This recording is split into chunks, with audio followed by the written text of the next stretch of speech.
It's time to talk sports. It's Hacksaw's Headlines, a panorama of the world of sports, stories, comments, and opinions. Now, here's iconic sports talk show host Lee Hacksaw Hamilton and co-host John Riley. Who wants to talk sports on a Monday? We do. From the DIXIELINE Lumber and Home Center studios in San Diego, we welcome you to our Monday bonus podcast, Hacksaw's Headlines. Good afternoon, everyone. This is Lee Hacksaw Hamilton, along with my co-host, broadcasting from left field with his opinions, John Riley. We welcome you coming off this great sports weekend. We have an absolute ton of topics on the table. This podcast is brought to you by DIXIELINE Lumber and Home Centers, 9 locations to serve you in San Diego, as well as the new location in Dana Point in Orange County. You got projects for the rest of 2024, thinking about things for 2025. Think about these people because they've got the materials, they've got the ideas. They can become your best friend and your consultant at DIXIELINE Lumber. John Riley, good afternoon. Coming off a great sports weekend, an unbelievable night ahead of us in basketball, and late-breaking stories in the world of sports. Yeah, we might be here till dinner time. We've got so many topics on the table. How you doing? I'm doing good. You're just telling me all the stories of your adventures at the press conference with the Aztecs. I'm sure we'll get to that too. We're going lots of different directions. Before we start, just a couple of business items. John, we started something that's just gone over like gangbusters. I swear to you, one of these days, we're not going to put topics on the table. One of these days, we're just going to do fans forum with the viewers, the followers, and the listeners. For everybody that joins us early on our podcast on live stream, explain to them, if you can, how fans forum works and how they can be part of this thing before we wrap it up. Okay, so yeah, you want to be part of this thing. This is your chance. Jump on board. If you got a question or comment in the world of sports, just type your comments in the live chat on Facebook, X, or YouTube. We'll get you involved in Fans Forum at the end of Hacksaw's Headlines. And man, it's one of the most popular segments we do. So we got Fans Forum. Also, we want you to share, want you to subscribe. We want you to share and tell everybody what we do. Mondays at 1 p.m., Thursdays at 1 p.m., I say sports talk the way it should be done, the way it used to be done. So share, tell all your friends on your email list, on Twitter, on social media. Hacksaw is back, and we're on Mondays and Thursdays at 1. We want you to subscribe. When you subscribe to the YouTube channel, you will get the alerts every time we put something up on our YouTube channel, and we do a lot of that during the course of the week. Also, we want you to, if you like sports, check my website. It's leehacksawhamilton.com. It's written every day. It's there first thing in the morning. You won't believe the volume of information I provide, along with opinions. The best 15 minutes in sports, one man's opinion column, and our mini polls. So check my website every morning, leehacksawhamilton.com. You'll be the second most knowledgeable person in sports, aside from the guy that wrote all that stuff on the website. But just please check the website. Also, you're on social media. I know you're on social media. I see all your stuff on social media. I want you to join my Twitter all-star team. Just follow me. Handle at Hacksaw1090. At Hacksaw1090. Hit the follow button. That way you'll get all the alerts every time I put something up on social media on X.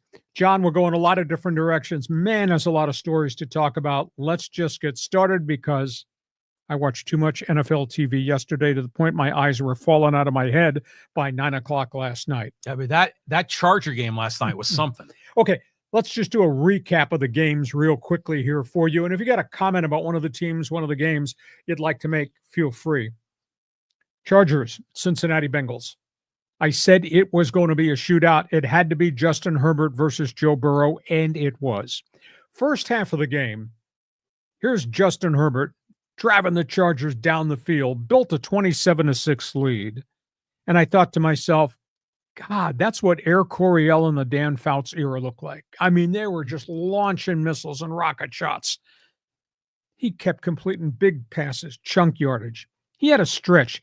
Get this, John. He had 6 straight completions of 20, 29, 20, 21, 20, and 26. Wow. I mean, he was just electric in the first half. And I said, yeah, that's what Air Coryell looked like. And then in the second half, the only word that came to my mind the whole bloody second half when Cincinnati came back to tie it at 27-27 in the final 2 minutes was chargering. They're going to screw this sucker up, and they almost did. They almost did. So the Chargers wound up winning it. The Chargers go to 7-3 on the season. Cincinnati's got every right to be upset. I mean, Justin Herbert wound up the day with 362 all-purpose yards, throw and run, and he has now become a real danger. He has become what John Elway, a young John Elway, used to be, running when plays break and making huge gains. Or now the threat of running forces your defense into stress because he can bust big runs and he can throw the ball down the field simultaneously as he starts that big runs. So he has arrived as a star. I felt bad for Joe Burrow. You see the scowl on his face? He got no help at all. He threw for 356, 3 more touchdowns. Last week he threw for 426, and he still lost. He's got no help around him. And I'll tell you, this may be the shabbiest year of officiating I have ever seen in the league in modern times, even with instant replay. Last night, Brad Allen, who should probably be applying for working an overnight job at some carry-out convenience gas station, Brad Allen, the referee, blew 5 calls in that game. All of them went against Cincinnati. Ooh. He blew 3 calls in a 24-second span at the end of the first half. One of them was on a roughing the quarterback hit on Herbert that was not roughing the quarterback. Another was a pass interference call on a ball that was not catchable, and 2 receivers got tangled up. And the third one was supposedly a cut block that was not a cut block because a guy got thrown into a Charger player. It was brutal. And then on the final series, Joe Burrow got 2 blows to the face mask. Brad Allen's crew swallowed their whistles. 5 blown calls, all of them against Cincinnati. But I give the Chargers credit. They had to step up. They did. They almost lost it. That's one win in the check column that they had to prove they could get. They did. Next weekend, Monday night, Lamar Jackson, Derrick Henry, Baltimore Ravens. They got to check another box off to prove who they are. Kansas City, Buffalo. You know, I kept saying this is the most unimpressive 9-0 team I've ever seen. It finally caught up to them. They could not come from behind. Can't take away anything they did in 8 come-from-behind wins this season, but Josh Allen just outdueled Patrick Mahomes.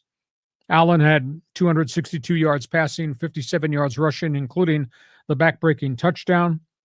Buffalo against a really good Kansas City defense, 9 of 15 on third downs, but Kansas City just dug a hole, never climbed out of it. And for the Bills, and I don't think this is a complete roster, especially on offense, but for the Bills, this was really a statement game for them to beat Kansas City. I bet they see each other in the playoffs again. Pittsburgh, Baltimore. Please explain to me how the Steelers have 8 wins. You know, the Steelers that had a Neanderthal offense at the beginning of the season. The Steelers are 2 rental quarterbacks that other teams didn't want on 1-year contracts. And now Russell Wilson is playing like vintage Russell Wilson. I mean, it was smash ball. Thank goodness for Chris Boswell, 6 field goals. Pittsburgh wins that ball game.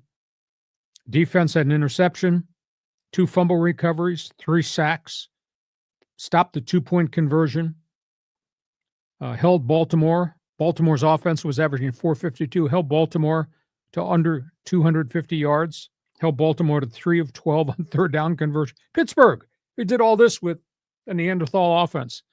What an unbelievable job. At one point in that game, Lamar Jackson was 10 for 24 throwing the football. Wow. 10 for 24. Just absolutely amazing. Miami Raiders, Tua Tagovailoa, 288, 3 touchdowns.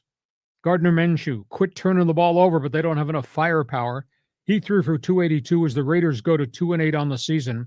This kid, Brock Bowers, this is big-time stud. Tight end, 13 receptions for 130-plus yards. I was really, really impressed with the tight end. But the Raiders are now 2-8 on the season. Miami's trying to claw its way back into the playoff race. Chicago, Green Bay. Jordan Love found a way. He kept them in the game by throwing touchdown passes early. Then he scored on a run with under a minute to go.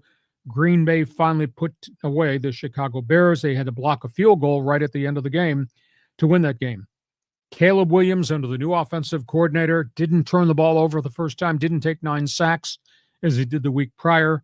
Threw for 231, ran for 70, but that head coach is in big jeopardy. He might get fired, Ed Eberflus. New York Jets, Indianapolis Colts. The Jets, Jets, Junk. What a mess. Jets are 3-8. Aaron Rodgers, so pedestrian. He's got all these skilled people around him and just has not come together. 184 yards passing, took 3 sacks, 1 touchdown. Anthony Richardson, who had been benched because he's played so poorly, he of 44% completion rate. Anthony Richardson, 272, a touchdown through the air, 2 touchdowns running. And the final game, I'll just throw this as an add-on. Denver Bo Nix arrived yesterday. Oh, that was nice. What did I say last Thursday? Preview this. Atlanta doesn't play real well on the road. Atlanta got clipped on the road. What was it? 38-6. Bo Nix, 314, 4 touchdown passes, best game of his young life. Tell you, Sean Payton's doing a great job coaching his kid up. Denver, of all people, is 6-5 on the season. That's really hard to believe. So, John, did you have visitations with Air Coryell, or were you scared about chargering in that game? And you want to comment on some of the others? Yeah, I mean, there's a lot of emotions in that game, right? The one line that I remember hearing is how the announcer said that Joe Burrow said that he was playing the best quarterback of his career, and yet he was losing. Mm-hmm. So, yeah, they lost some pieces on offense, but this is all on the defense, right, for the Bengals. So what did the Bengals do differently in the second half? The Chargers got real conservative. Chargers tried to run the ball, kind of eat the clock, and then couldn't run it. And then Herbert, there was a stretch. Justin Herbert went 6 for 20 throwing the football in the second half. 6 for 20. Charging. Yeah, charging. And they lost their rhythm and their mojo. And the Chargers secondary, I still don't think it's a great secondary. Even if they got Derwin James, personal fouls and all. The Chargers secondary just didn't cover Jamar Chase or Taj Boyd very well. And Joe Burrow kept running patterns and kept hitting. They almost hit the Hail Mary at the end of the game. Boyd was open right on the goal line, and the ball popped up and then got batted away, but he had his hands on it for the game-tying touchdown, which would have sent that sucker into overtime. So Cincinnati got hot, got into a rhythm. The Chargers got too conservative. They had 7 possessions in the second half and had 1 field goal. Charger offense of the first half, where to go in the second half? Too conservative. So the play calling, that's how Cincinnati got back in the game. And then Cincinnati secondary broke down on the final drive, and 3 pass plays, game over. The curse of the Spanos. That's what it is. The other comment I want to make is about Baltimore against Pittsburgh. And I watched that game, and it was entertaining, but you thought that Baltimore's offense was going to be too much for the Steelers, that they were going to overwhelm them. Lamar Jackson, MVP candidate. What happened? They dropped a ton of guys into coverage. They spied Lamar, so if he moved the pocket, somebody moved with him and took away the running dimension. And then he kind of got out of sync because he couldn't find receivers, and he started to take hits. And Derrick Henry only had 62 yards rushing. They normally play power ball with him. Did not happen. But just Pittsburgh's defense just beat him up. And Baltimore had 12 penalties. Talk about coming out of character. And Baltimore's secondary didn't make enough plays on defense. I mean, I was shocked that a John Harbaugh team would play that badly. Here's a stat for you. John Harbaugh is 1-8 against Mike Tomlin in the AFC North. How's that possible? Yeah, how's it with that team? So, I mean, Pittsburgh earned this one. I mean, it's not pretty. You know, if you look at the skyline of Pittsburgh, you still see the old steel mills and all that industrial silt and all that. You know, there's a gray. That's the way Pittsburgh plays football. Yeah. It's not sexy. Right. It's not sparkly. That's the way they've always been, you know, the steel curtain and everything. And by the way, the Chiefs-Bills, that has really turned into a great AFC rivalry. Oh, yeah. And we'll see them again in the playoffs. Yeah, absolutely. So, okay, that's all things NFL. You got to comment on any of the games that we've just commented on. That Fans Forum chat box is open. Jump in early. Now, we don't need you to write a book. You know, just give us a couple of good sentences of either questions or opinions. Don't write a book that fills up the whole screen. But chat box is open. Fans Forum, all things NFL. Now, you want to talk about off the field NFL next. Yeah, the coaches, or some of these guys are in trouble, aren't they, Lee? Yeah, let's just go through some unique storylines that have developed since Friday. Belichick, he's going to coach next year. Enjoy whatever you're enjoying with him on TV or on whatever platform he's on. He's on everything. Big boss man. He's going to be on the sidelines next year. He's already put his staff together, led by Josh McDaniels, who will be his assistant head coach and offensive coordinator. Here's the burning question. I mean, we're going to have some jobs that are going to open.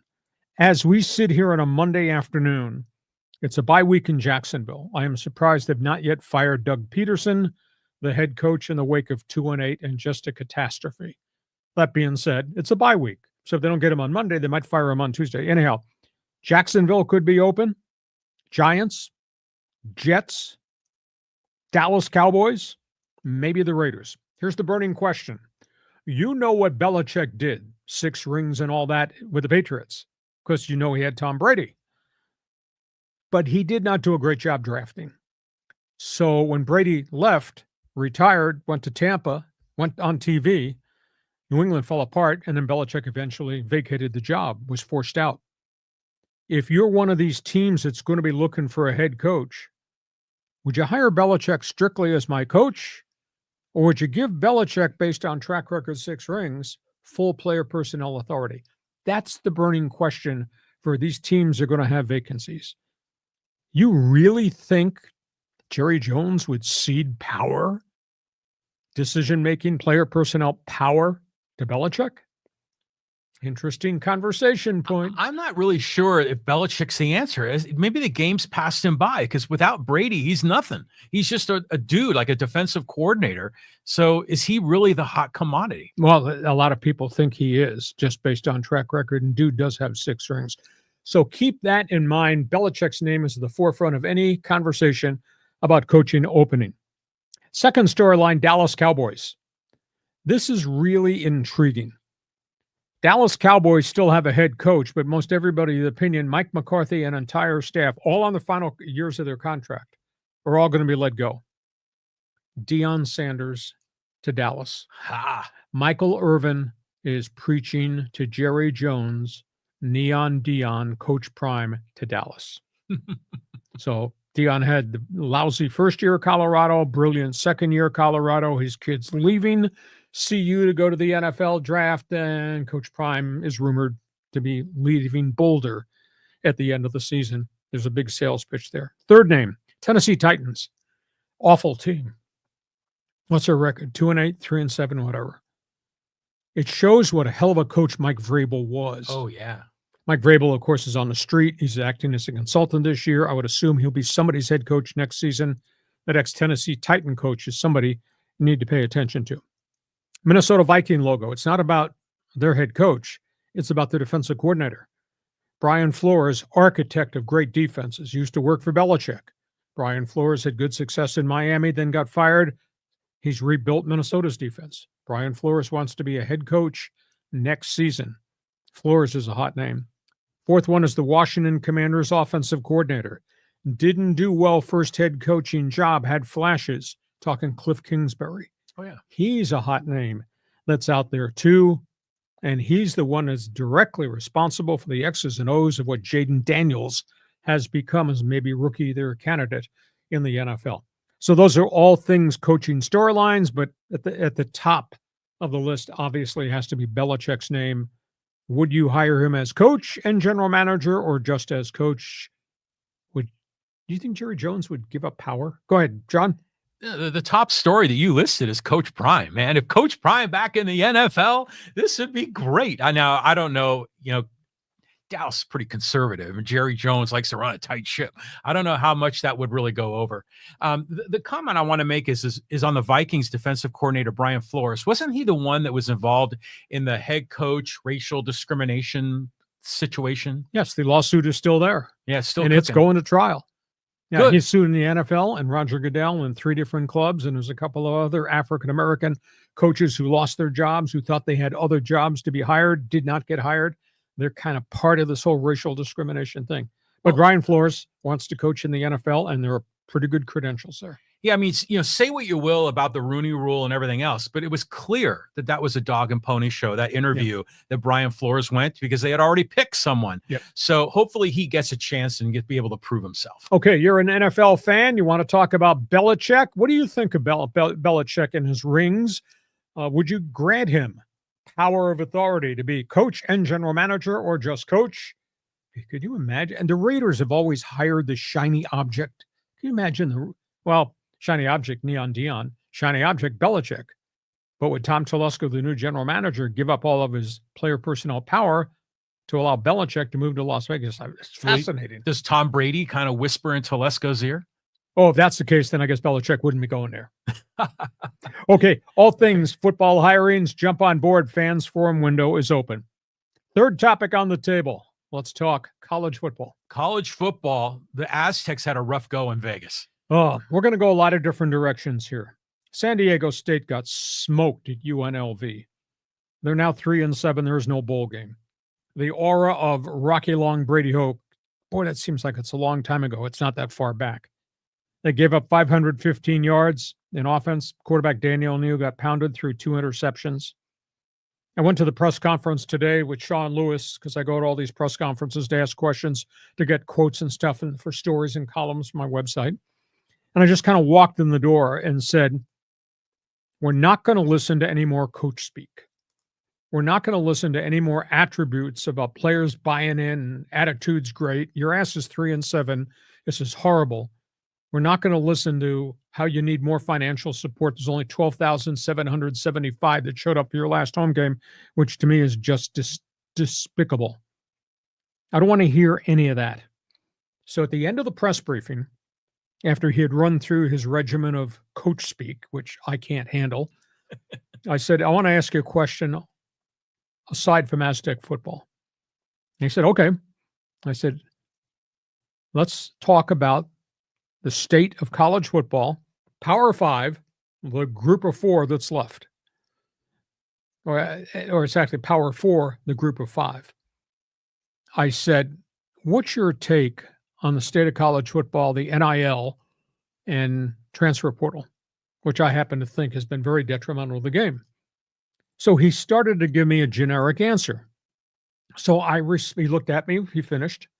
I said, Sean, if you were king, what would you change? If you could make the decision, what would you change? And he said, do you have enough time for this? I said, yeah, I got all day. And he expounded. It was the best thing I've ever heard from him since the day he got hired. I've been very impressed with him, but I'm tired of coach speak and, we're not handing out trophies for just showing up at a game.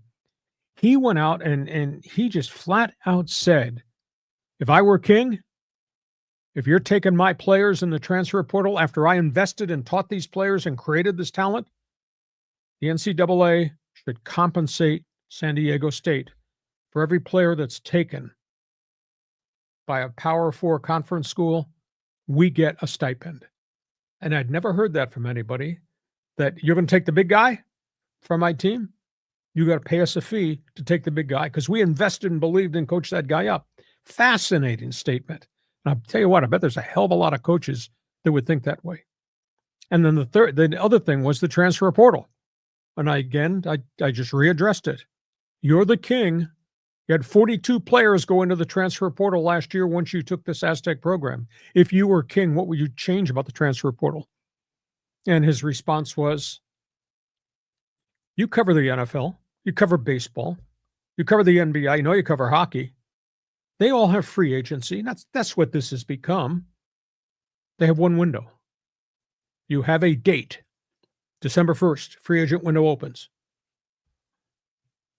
Why can't we have one window transfer portal? You have 15 days to get into the portal, and at the 15th day, the portal closes, and then teams make their choices. He says that has to change. There's too much tampering going on. Obviously, show me the money. Players leave. Players change their mind. Families sell kids to other schools. So it was really interesting. It's the best stuff I've ever heard come out of his mouth. And he talks 1,000 miles an hour. Kind of like he wishes his offense played Aztec fast.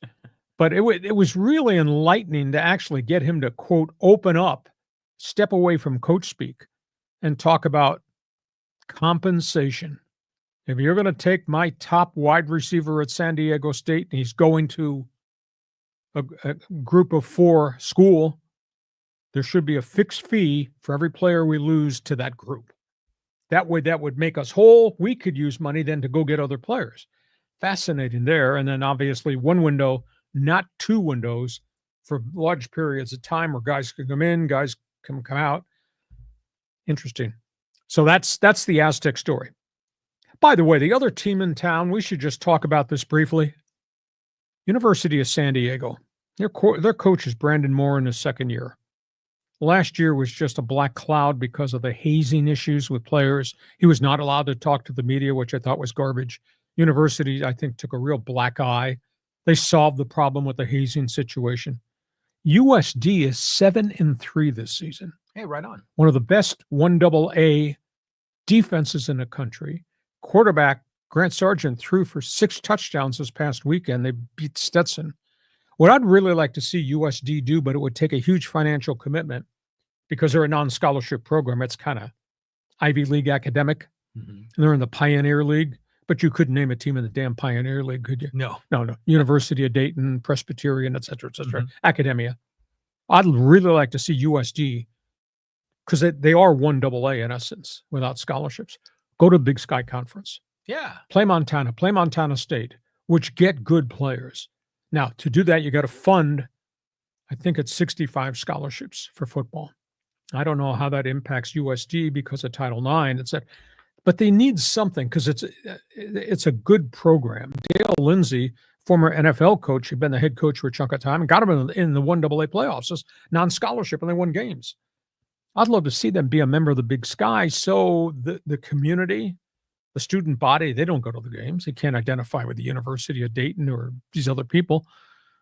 Let them be 1AA, play Montana State, be in the ratings, be in the playoffs, because 1AA football, or FCS as it's called, they got their own identity. And it's a pretty good program. They put guys in the NFL on a regular basis, but I don't know if USD can financially afford that. USC, new quarterback. Kid transferred in from Vegas, sat for half the season behind Miller Moss, and then Miller Moss was benched because of 9 interceptions and a lot of turnovers.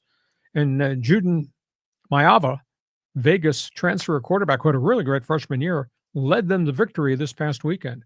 Very impressive start. 3 for 249, couple of 3 touchdowns, did not panic. UCLA, same old. Their 3-game winning streak went by the boards. They got beat. They got beat up at home, which is too bad. Couldn't run the ball. Ethan Garbers played okay, but didn't throw a lot of touchdown passes. So they're sitting there at 4-6 on the season after they kind of got bashed by the University of Washington, which is in rebuild season itself. And they got beat up by the Huskies backup quarterback. So I don't know where we are with UCLA. I know where the AD is, and I don't quite understand this. They just over the weekend gave Martin Jarman, their athletic director, a 3-year contract extension. Wow. He's the athletic director who sank a ton of money into Chip Kelly, and we know how all that worked out. We moved them out of the Pac-12 to go to the Big Ten. We're on the outside looking in. Obviously hired Deshaun Foster, who still has great hopes that he and Eric Bieniemy are going to flip this thing. But it's like they play their games and nobody pays attention because they're not a West Coast team anymore. They're playing back there. They gave Martin Jarman a 3-year contract extension. The athletic department deficit, what's the limit on your credit card? The athletic, you ready for this, John? Yeah. Their athletic department, Bruins Athletics. Now it's 21 intercollegiate programs. It has to live off what football and basketball drives financially.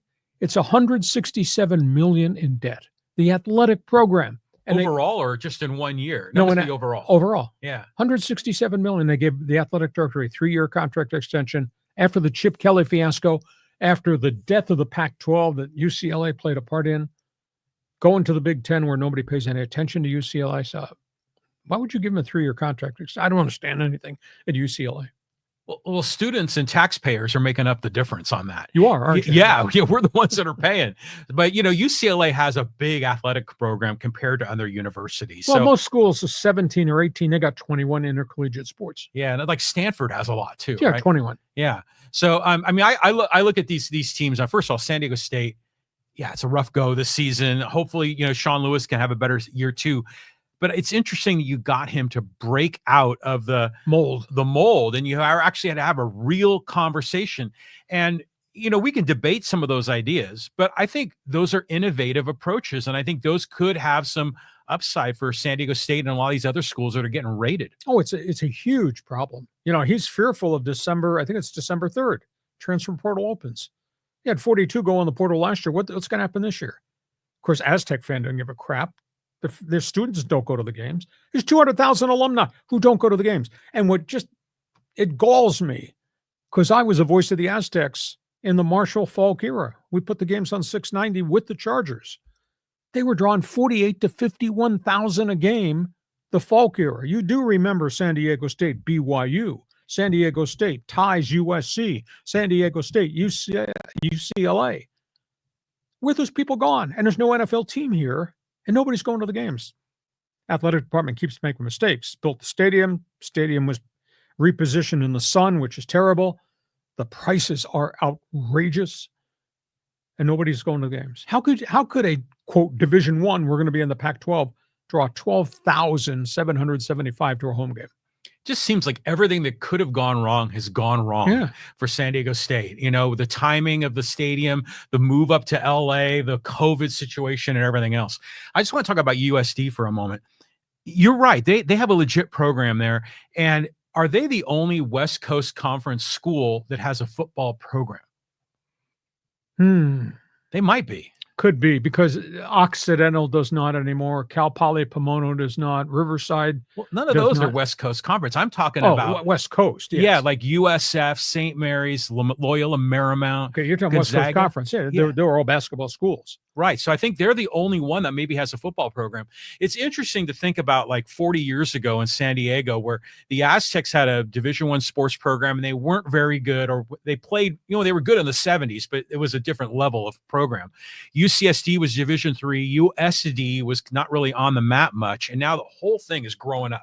All of San Diego is growing up. So I love your idea. USD, get them into the big sky. I think it'd be great. But I don't know how you financially fund it, because you have to give scholarships at 1AA, and scholarships then impact what you're doing with Title IX with all the women's sports at USD. It's a complex financial mosaic, really is. Yeah, they need to get another big donor in there. Is Ron Fowler still doing it? Tell you, they and San Diego State football, they need a big cigar. Oh, big time. Yeah, big time. Okay, that's what's gone on in college football. You got opinions, feel free to jump on board. What's your reaction to what Sean Lewis told me? Kirk Kenny of the Union Tribune, who does a really cool job with covering the Aztecs, he's going to probably write a story about this. I said, if you use his quotes, you just make sure that he was answering Lee Hacksaw Hamilton's pointed questions at the heated press conference. But Sean stood up there. That's the best I've ever heard him speak about something really important, because they're not giving out any more participation trophies to San Diego State football, and I can't stand coach speak. One more question on San Diego State. Marquez Cooper is obviously a great back, a great history, got another 1,000-yard season, but why don't we see any of the other running backs? Because he knows Cooper, and I concur with you. I think he should be developing everybody, and he's not. He's focused on 3 or 4 receivers and the one running back, and the other guys are just kind of drifting in and out occasionally. And so when Cooper exits this year, maybe goes to the Canadian Football League, he's a fine small college football player. They're going to have to develop, but they have 3 or 4 other running backs led by Lucky Sutton. That'll be the future. That future will start after the final game against the Air Force Academy. But they're probably looking forward to December 3rd, some of those guys, because they're going to want to go in the portal. They said, I couldn't get any playing time. Yeah, that, or they'll be the next guy. Okay. But that's the big issue there. Okay, that's all things NFL football and college football. I'm looking for you to jump into Fans Forum in the chat box. We get to halftime. This podcast is brought to you by DIXIELINE Lumber and Home Centers, 9 locations to serve you. I went to DIXIELINE, and I got windows and doors for my house. He's gone to DIXIELINE. Every room in his castle has something from DIXIELINE in terms of cabinets and closets, walls and kitchen counters, etc. You got projects, they got answers, they got materials. You need ideas, they'd be glad to help you. As 24 turns to 2025, keep these people in mind. They are the creme de la creme when it comes to the construction business. DIXIELINE Lumber.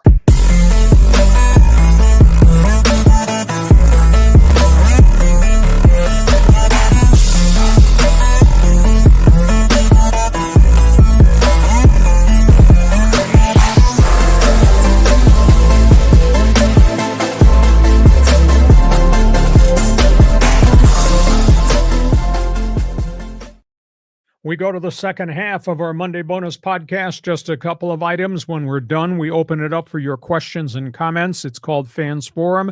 If you just go into the chat box at the bottom of your computer screen, you can send us a message and we will respond. Item 2, if you like sports, check my website. I write on it every day, leehacksawhamilton.com. It's there first thing every morning. You won't believe the volume of sports that I present.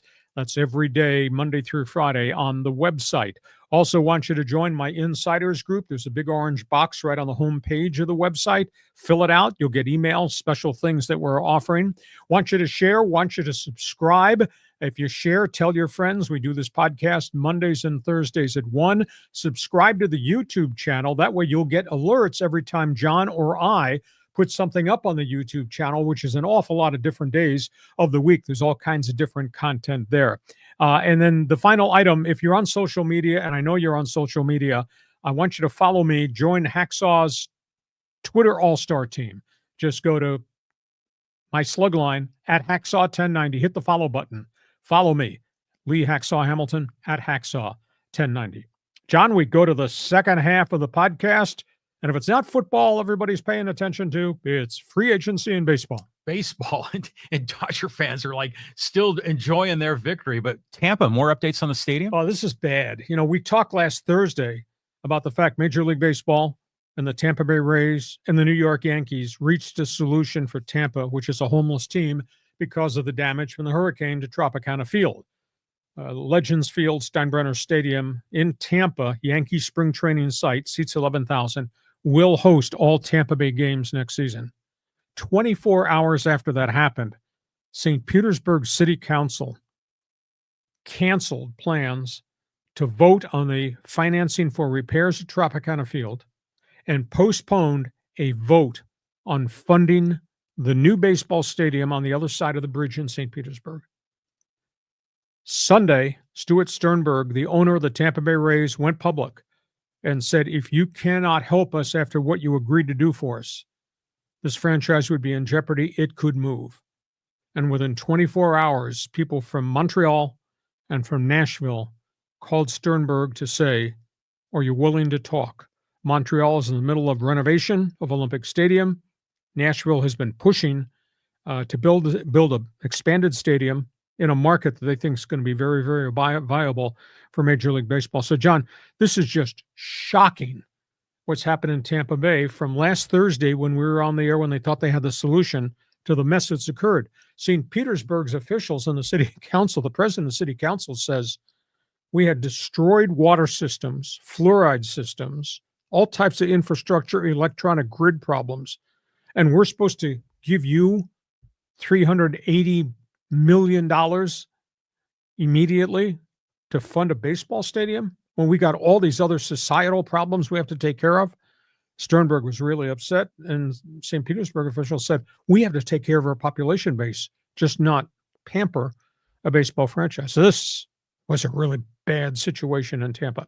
Next topic, Boston Red Sox met for almost 4 hours on Saturday with the free agent, Juan Soto, with his agent, Scott Boras, meeting in a hotel in Newport Beach. They brought all the big hitters. They brought Tom Werner, the CEO, Sam Kennedy, the president, the new general manager, Craig Breslow, and Alex Cora broke off his vacation to come meet face-to-face with Soto. They had a good meeting. I was told the Mets had another meeting on the weekend. It might have been Saturday night or Sunday, and that was with Steve Cohen and all the Met infrastructure. They've made their first presentation. I was told it was really flashy as to who the Mets are, what they stand for, what their plans are in free agency, including sales pitches to other free agents. They want Soto to come in through the front door and all be introduced at the same press conference. Led to believe the Yankees are going to make their final presentation early this week, either Tuesday or Wednesday, all that in Newport Beach. So you got the Red Sox there. San Francisco, Buster Posey, legendary catcher, now president of baseball operations. You're in for a really bad summer because they're going to tear that thing down. Buster Posey says, I'm not going to have a roster of platoon players. Hey, he's right. And that's what Vahidi Ziran, the former general manager, had. He said, we're not going to operate that way. They're going into the free agent market. They put 4 guys on the trade block already, including a pretty popular guy in Mike Yastrzemski, the outfielder. So there's going to be trades there. Next one, Mets payroll. Get this. They have $110 million right now that's available to be spent on free agents. Wow. So if you're going to pay Soto 40, you still got 60 or 70 left to go get other free agents to put around Soto. That was what their sales pitch is. And they want to talk to Blake Snell. Fascinating there. Dodgers, get this. I mean, we're talking Dodger baseball, and we're talking extensively about Roki Sasaki, who I obviously think they're going to make a huge shot at and probably have a really legitimate chance to get him. They're talking to Snell too. Now, the difference is they're talking to Snell about their price, not his price or Scott Boras's price. I was told they're willing to offer him 3 years at about $105 million total. Not 5 years, not 7 years. 3 years, all of it paid on schedule, not a lot of deferred money. So that's interesting. Walker Buehler, he's in Atlanta meeting with the Braves. Yeah. He was not qualified. Dodgers not going to pay him $21 million with a qualifying offer. Dodgers still want to talk to him about a deal, but Atlanta's looking to stockpile more arms, and evidently they got him in Atlanta at least for a visit, and they're talking to him. And it wouldn't be Dodger baseball if I wasn't talking about another guy having surgery. Bruce Dog Raderall. Oh, that guy. The setup guy, hard-throwing guy. Yeah, he's a punk. He's a punk, but he points to the sky at God and all that. Right. Okay. I wish you wouldn't do this show without opinions. He had labrum surgery. He pitched in September and was hurt, and he's torn his labrum. He's going to be gone until June. He's the 9th Dodger pitcher since last spring training to have shoulder, forearm, or elbow surgery. Wow. So that's the latest. You want to comment on Tampa Bay, Boston, your rebuilding Giants, the Mets money, and Dodgers in surgery? Go ahead. Okay, first off, for the Rays, I can't blame that city council. I mean, they have Hurricane Milton just blew up their whole town, and by the way, I just think we need to get beyond this idea that taxpayers are supposed to subsidize billionaires in their stadiums. I think it's idiotic. And they use it as leverage. If you're not going to give me $380 million, I'm going to go to Montreal or Nashville. Yeah, but Sternberg he's paying $1 billion of it himself. But still, I mean, he should pay it all. He should pay 100% of it, $2 billion or whatever it is. It's not the responsibility of taxpayers to pay for that. It's a private building with a private team. But they're in a bad spot. I mean, I'm surprised you didn't mention Portland. And what are the other expansion cities? Well, I mean, it's everybody, Charlotte and Portland, but they don't have facilities per se, and they have no plans. Nashville's got a blueprint to build. Montreal's in the middle of renovation at Olympic Stadium. I happen to think the province of Quebec is now a different economic area than it was when they had the old expos. And, you've got Montreal and you got Ottawa and you got Toronto.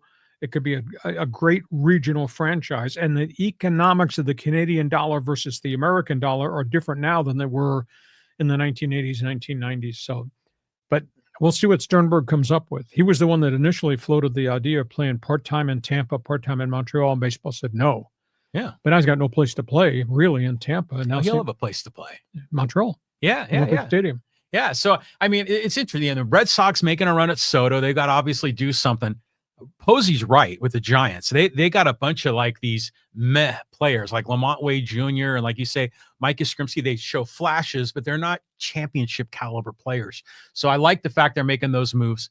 Now you said the Mets had $110 million to spend on free agency. Is that assuming that they keep their payroll spending at the level that it was last year, which is like a light years beyond the third level of the salary cap? It was $309 million last year. And then you add on whatever the luxury tax was.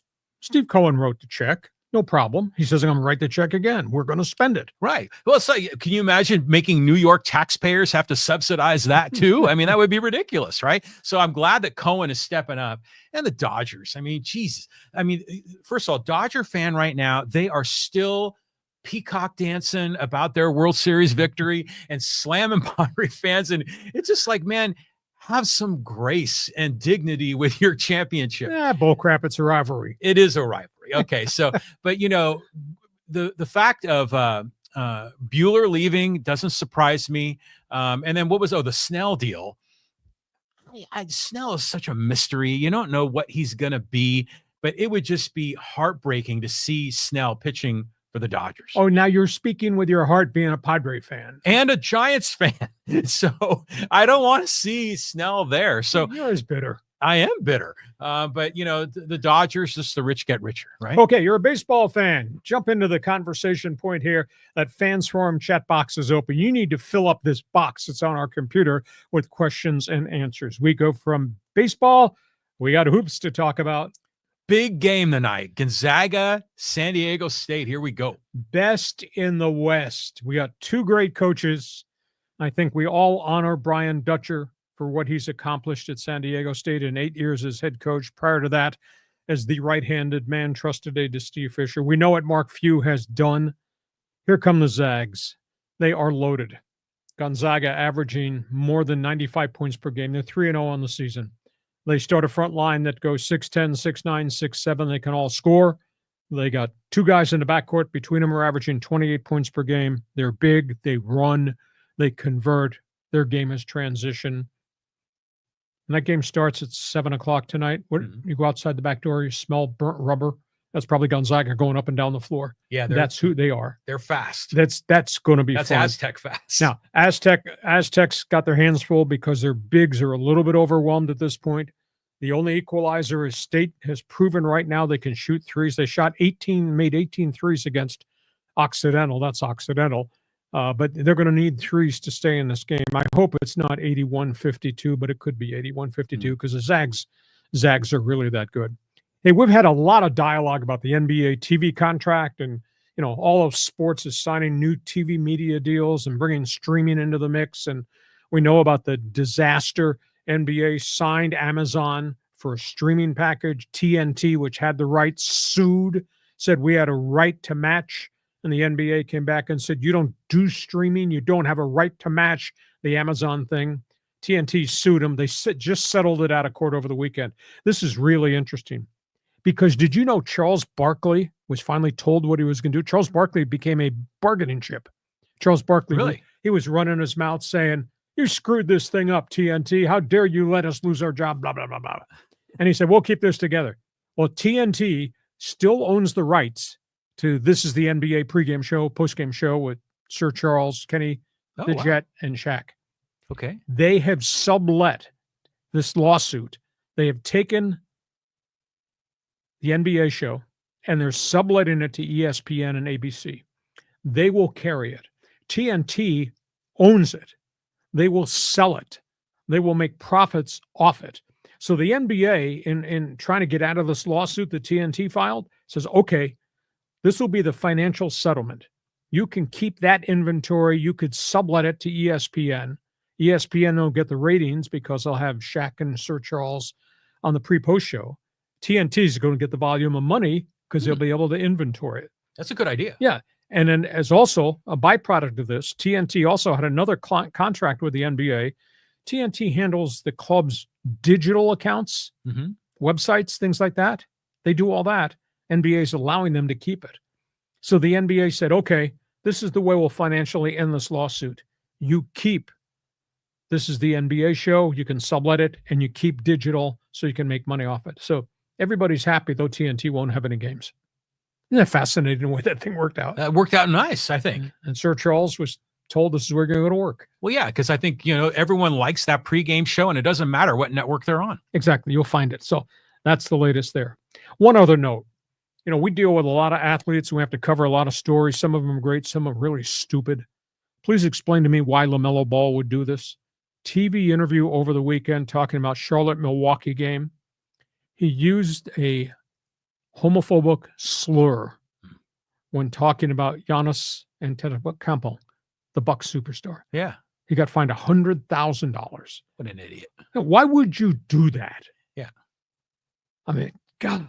He apologized this morning at the shoot-around for saying something stupid, but used a homophobic gay slur to talk about Giannis, one of the superstars and good guys in the league. What an absolute jerk. And there are people like this that we have to live with.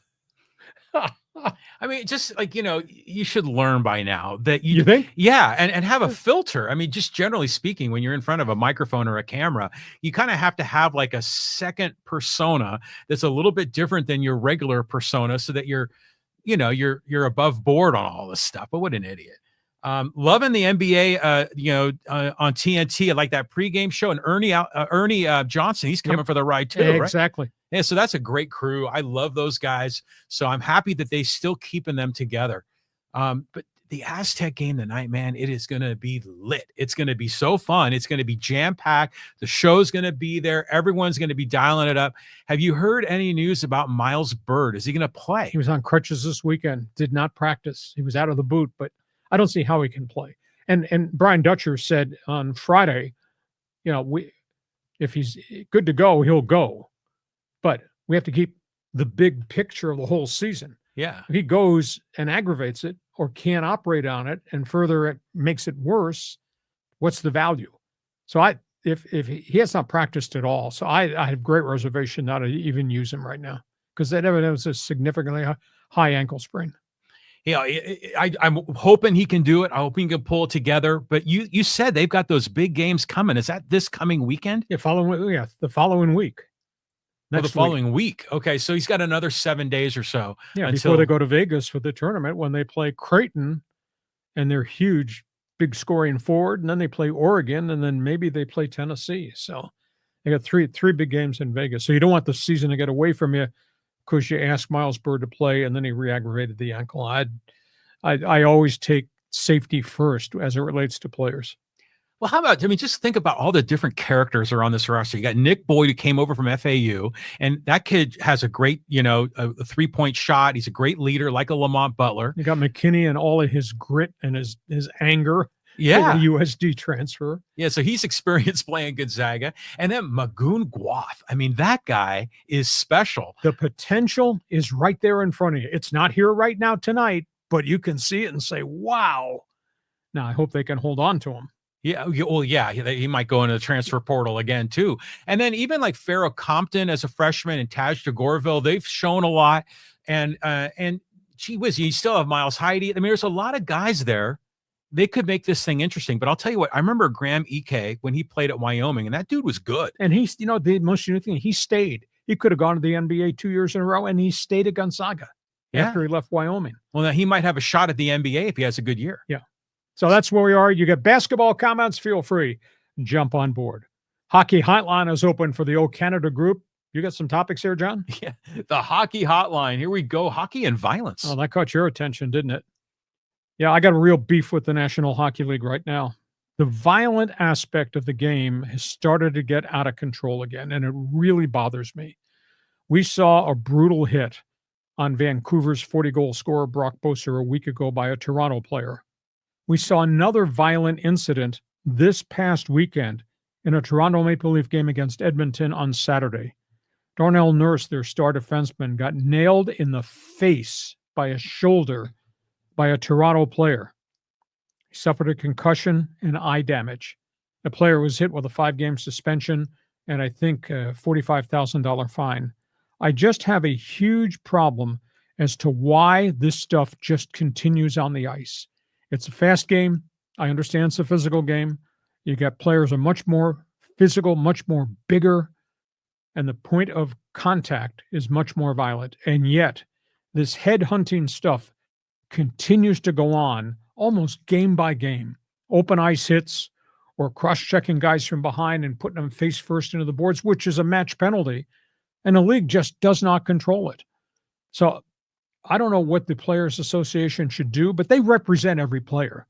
They represent the superstars like Connor Bedard in Chicago. They represent the 23rd guy on the roster that might be a goon or a thug, but you're there to protect all your players. And I don't think the league is doing enough to stop all this damn headhunting that's going on in the NFL. And you can't tell me it's by accident, because when you're clobbering a guy at center ice with an elbow or shoulder into his face, that's intent to injure. League's got to clear that up, and some of the fights are still really, really bad, and I don't understand how the league can just allow this to go on. If you're a repeat offender on hits, your suspensions need to get steeper and steeper and more severe. One of the theories is you knock Brock Boeser, the Vancouver 40-goal scorer, out for maybe 4 weeks. Maybe that Toronto guy who hit him should be out for 4 weeks. That's his penalty. That would stop a lot of the crap. Players need to respect the other player's ability to earn a living rather than try to take him out of the game. To me, it's a terrible situation. Ducks are more competitive, though they're not scoring goals. The Ducks have just taken the top goal scorer from the San Diego Gulls. And part of me would say, oh, crap, we're losing another good young player here in San Diego in the American Hockey League. But part of me says Sam Colangelo from Western Michigan, a rookie, has earned this promotion. Scored 9 goals at the start of the Gulls season. That's pretty impressive. So he's gone to Anaheim. And speaking of the Gulls, they're starting to play some really wild hockey.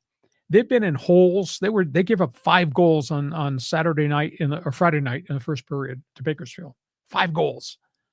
They came back, got back in the game, tied it at 7-7, went to overtime, but they lost 8-7. But their guys are starting to score goals. Their young guys are starting to play better. And some of the few NHL veteran guys who come in as stabilizers, like Ryan Carpenter had a hat trick, they're playing better too. They drew 12,000 for a home game last week. They drew 11,000 plus on Friday night on military night. So if you're a hockey fan and you're watching us sample Gulls hockey, it's pretty cool. Lots of beer, pretty good action on the ice. And yeah, there's a lot of babes in the stands too. So if you're a hockey fan, John's been down there. He can vouch. He'll sign the memo with that. I'll vouch for it. Vouch for it. Those are all things in the NHL. You watch hockey. What do you think about the cheap shot hits? I was just thinking about it. You're talking about guys getting slammed into the wall and up against the boards. Now, just kind of a weird thought, but has the NHL ever considered putting padding on the boards? And would it even help? No, because you had a plexiglass so the fans could see the game. No, but on the bottom part, where it's a white wall, or would that even matter? No, I don't think it would matter because it'd still be force of heavy hits. We went through a period where guys backed off and started to respect guys, but I swear to you, in the last 2 years, that preponderance of hits into the boards and guys getting clipped in open ice, knee-on-knee checks, elbows to the head, shoulders to the jaw checks, open ice. I think it's ghastly. Do you think it's conspiracy theory here, but do you think that the owners are kind of just letting it go because that creates more of the excitement and the hype and the fans love seeing all the violence? I would hope not, but yeah, I think people get amped when they see guys pushing and shoving in front of the net, behind the net if a fight breaks out.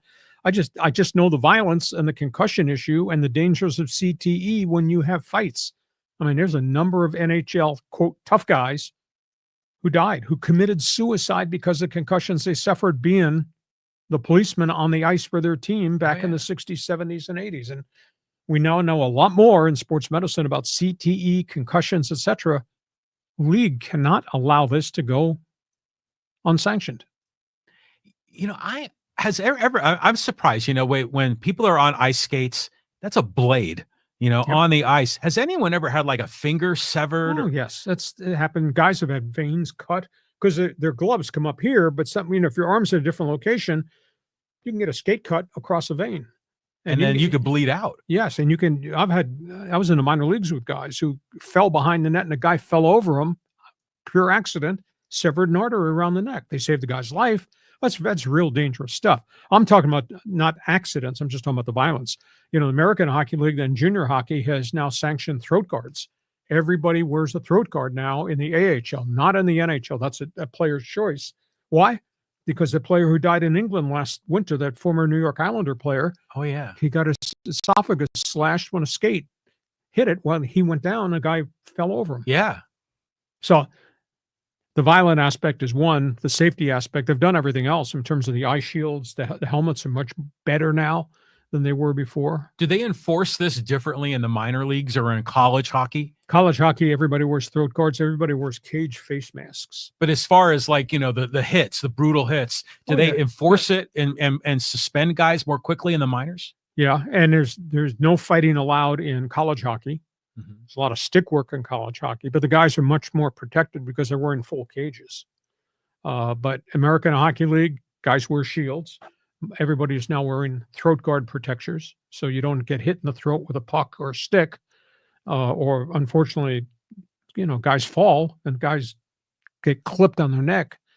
But the violent aspect, the open ice hitting, and just, I'm sorry, the intent to injure to me is despicable. You ever play broom ball? No. No, you ever heard of that? No. No, it's like I remember playing in college. It sounds like broomball. We would get on the ice and with our tennis shoes and a broom and literally play hockey on the ice. And you get guys giving floor checks and everything there. It was like, intramural hockey. It was hilarious and fun, but that's what it just feels like. It's just like a hit shot. It's like a WWE event. You guys used to drink a lot at UCSD, didn't you? Yeah, yes. Okay, hockey hotline is open. You got a reaction to violence on the ice? Is it out of control? Is the league doing a good job or not doing a job at all in terms of controlling? And does my right winger have a right to earn a living when your defenseman tries to cheap shot him? Fans forum, chat box is open, hockey fan. Late breaking stories, John. You'd come up with a couple here. Yeah, the high speed sports wire. We got some IndyCar, soccer, and Mike Tyson, Jake Paul. That'll be good to talk about. Let's talk IndyCar. Roger Penske, legendary owner, has bought the Long Beach Grand Prix. Okay. That will preserve IndyCar racing here on the West Coast. I mean, he's a pioneer. He's the most successful IndyCar owner, NASCAR owner, owns the Motor Speedway, owns the Indy 500. He has now bought the Long Beach Grand Prix, which is about to celebrate its 50th anniversary. He wants to expand street course racing. They've got, obviously, oval. They've got road courses. They'd like to expand street course racing. He's a brilliant, brilliant man at the sunset of his life. Roger Penske buys the Long Beach Grand Prix. NASCAR, we have talked about the Michael Jordan lawsuit against NASCAR, the antitrust violation he claims over the fact that NASCAR says every team has to have a charter. The charter gives NASCAR control of revenue streams, etc. Michael Jordan and Front Row Racing, another racing team, have sued NASCAR and have said, what you're doing is an antitrust violation. We have to be able to earn money to compete. You're limiting how much we can earn, but you're making us pay all the expenses. Well, they tried to go to court to get an injunction. Judge said, no, you have to negotiate with NASCAR. They just reached agreement. NASCAR will allow Michael Jordan and Front Row Racing to operate next year without a charter. You don't have a charter. That means you don't get a guaranteed spot in the top 36 places on the grid. It means you got to qualify. If you don't have a charter and you don't qualify for a race, you're losing some of your sponsorship money. This whole thing is about how much money I can generate by being in the starting grid. But they're going to compete, and it's called open classification. Michael Jordan's 23X team and Front Row Racing will compete as independents and try to qualify for 36 races while the antitrust lawsuit goes forward. Wow. The intangible, they're represented by a guy by the name of Jeffrey Kessler. He's the best sports antitrust lawyer the globe has ever seen. NASCAR's got a problem. Jeffrey Kessler might kick their ass in this antitrust lawsuit. But that being said, Michael Jordan and Bubba Wallace and those guys and 23X team and Front Row Racing, they're going to run as independents next year and try to qualify for every race. So that's auto racing. Soccer, Team USA won its first game under Mauricio Pochettino, their new coach. Beat Jamaica 1-0 on Friday in the first round of the Nations League. Ricardo Pepi scored the only goal of the game. They played really well. They play tonight. Second game against Jamaica. They win this one. They move on into group play in the second round. You're a smart guy. Please tell me you didn't subscribe to this. Please tell me you were not part of the Jake Paul, Mike Tyson money grab. I was part of it. I'm an existing subscriber of Netflix. Dumbass. It was a mess. Was that a fight or was that a fraud? It was a spectacle. That's how I frame it. Mike Tyson threw 2 punches at the start and then danced the rest of the night. Mm-hmm. Jake Paul is not a finished product as a boxer. No. If he went into the ring against anybody else, they'd be carrying him out of the ring right now. You know, he purports to be a heavyweight. Well, maybe within 2 years of boxing trials and skills and practices and fights, maybe he will. But that was terrible. And I paid Tyson all that money to dance all night. Boy, you're an idiot. An idiot? Why would you do that? No, it was no. That You're was a great your event. money away. Throw it to me. No, well, I already subscribed to Netflix, Okay. but it didn't cost me any incremental dollars. But it was a pain in the ass because the streaming was so screwed up, and we could see hints of this as the night went on. But I was always hitting the back button and restarting, this particular show. But just to go on the Tyson fight. it was just the whole thing. It was like the night at the fight night, and people are there, the celebrities are there, people are dressed up. The Gillette cavalcade of sports. Yeah, Friday night fights. Exactly. And you have the Dallas Cowboy cheerleaders, and that women's championship match, the lead up to that was a war. That was really an entertaining and competitive match. And by the way, they got the call wrong on that one. Yes. The woman that lost should have won.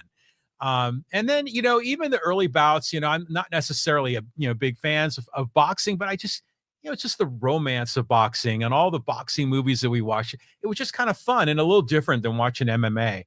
But Jake Paul, let's just call him what he is. He's not a legit boxer, but the dude made $40 million, and he's big time on social media. That's not a bad way to make a living. And yeah, who did he fight? Nate Robinson, who's like, 5'4"?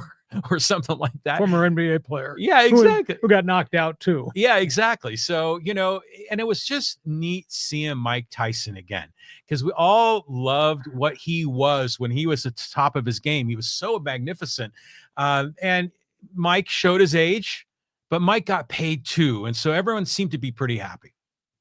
You're amazing. You're just beyond description right now. Okay, we got a lot of topics on the table that we've given you. Hey, we do sports talk the way it should be done. Just admit that. And we want you to join us now on Fans Forum. This podcast is brought to you by DIXIELINE Lumber and Home Center's 9 store locations to serve you in San Diego. You got projects in the house, at work, out on the back patio by the pool. When it comes time, think about these people for materials and think about these people for ideas. DIXIELINE Lumber. So you got questions or comments or statements for me. You got something you want to say to the dumbass out in left field. Hey. Feel free to jump on board with him. Fans Forum chat box is open. Yeah, we got a few people with things to say. John, go ahead. All right, let's get it started here with Greg. Because Lee and John, who would be on your Mount Rushmore of Padre pitchers? Oh, my good. I would say probably in the early days, Randy Jones, because of who he was. Secondly, I would have to say Trevor Hoffman. Last time I checked, they sent his mail to Cooperstown Hall of Fame. So those would be the first two right out of the gate. Yeah, and you have to have Jake Peavy, I think, would be on that list. And then, in the recent era, you could talk about Darvish and Snell. Yeah, but they're not real Padres. They were rental players. But they got us, they're part of the team now. But, Randy Jones, won a Cy Young and almost won a second. So that guy is legit. He deserves to be on that Mount Rushmore. But I'm going back. I remember it was that guy that Mark Davis won the Cy Young as a reliever. And they had Bruce Hurst for a while, although I think him more as a Red Sox.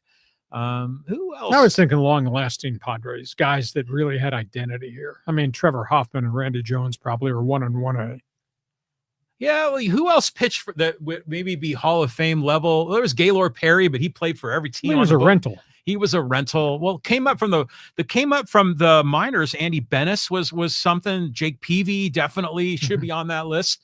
And there's a lot of hope, I think, for more future prospects. But it's fun to talk baseball in the offseason. Oh, Hot Stove League is always lit as far as I'm concerned. All right, Greg, thank you for joining us. Go ahead. Next question. Okay, next question. We'll go here to Callan. He says, afternoon, gents. Lee, I'd love to hear about what a typical day would be for you on game day for the broadcast, whether it was the Chargers, the Seahawks, or USC. Good question, because I was doing a 4-hour sports talk show. I was booking all the guests on my 4-hour talk show.